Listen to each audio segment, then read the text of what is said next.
Michael Cohen, President Trump's personal attorney and guy who looks like he's always reading bad news about himself. Cohen has more inside information about Donald Trump than probably anyone else in the world.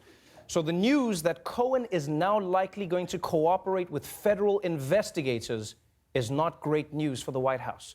And I can't wait to see how Trump is going to try to distance himself from Cohen. He's going to be like, look, when I said Michael is like a son to me, I meant because I barely know him. I think he's a loser, and I want nothing to do with him. Now, we could talk about how Michael Cohen flipping could be the biggest legal problem for President Trump since he found out the Constitution isn't just a list of suggestions, but we don't have the time for that, because a federal judge has approved one of the biggest corporate mergers in American history. Now to that blockbuster deal that could have a major effect on your phone and TV bills and the kind of service you get. A federal judge approving AT&T's $85 billion takeover of Time Warner. This makes AT&T an extremely powerful company. And what it means for the consumer is that now housed under one roof will be satellite, wireless, HBO, CNN, TNT, TBS, and Warner Brothers. Finally, Time Warner and AT&T are joining forces. This is such great news for consumers because now we can get all of our horrible customer service in one place. So dope.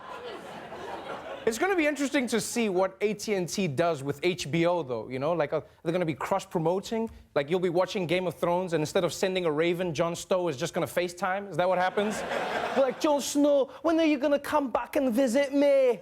With this amazing unlimited data plan, I don't need to. Now, opponents of the merger are concerned that concentrating so much power in one media company could stifle competition, raise prices, and even affect content. But honestly, as somebody in the media, I can assure you that it won't change anything. For instance, our parent company, Viacom, was just bought by DiGiorno's. And that doesn't affect what we report on the show, right? In other news, Sbarro's. Is it the devil's pizza?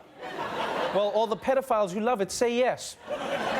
Now, if we had time, we'd delve into the world of corporate mergers and we'd look at how media consolidation could lead to monopolies and consumer choice reducing. But luckily, we don't have time for that boring shit because America just won the World Cup hosting responsibilities.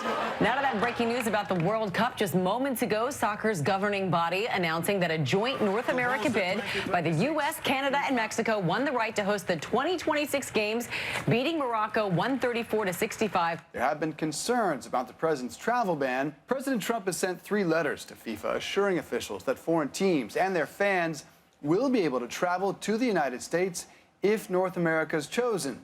Okay, quick question. Why is Trump promising he'll allow people to come to the United States in 2026?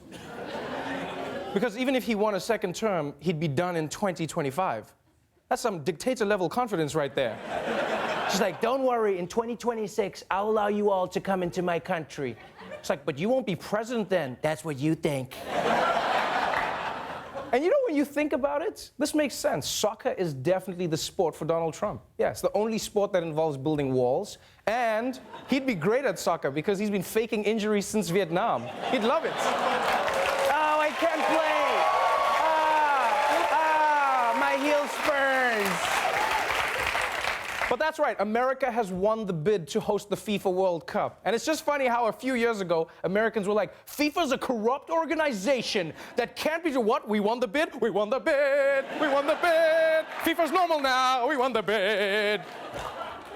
And you know what is surreal? Is that when the United States, Canada, and Mexico started bidding for the World Cup, the 3 countries were friends.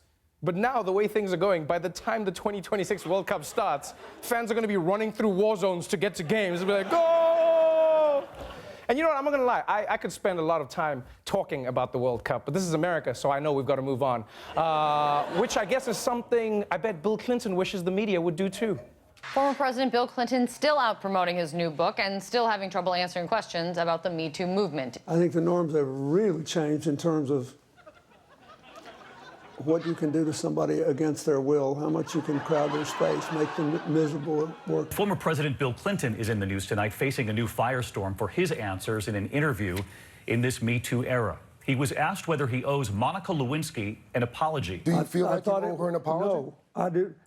I never talked to her.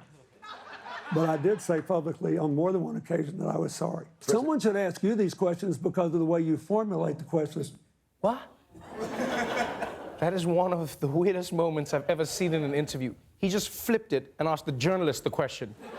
Like, I wish OJ had done that in his trial. Why don't you try the glove? It fits! And by the way, his new book is called The President is Missing. And at this point, it sounds less like a mystery novel and more like his fantasy. It's like, Mr. President, we've got some additional questions about Monica Lewinsky. Where'd he go? Where'd he go? The president is missing. You know who I really feel bad for? President Clinton's co-author, James Patterson. Yeah. Think about it, think about it. That poor dude just wanted to promote a book, but now he has to sit there quietly through every interview and watch the disaster unfold. And the look on his face in every interview, well, just see for yourself.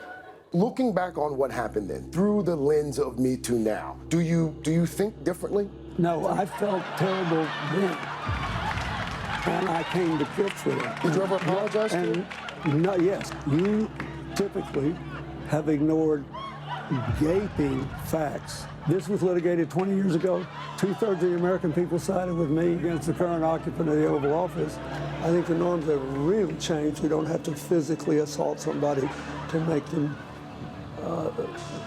uncomfortable at work or at home. That's all I have to say to you. Got it. Okay. Thank you. Thank you, Mr. Patterson.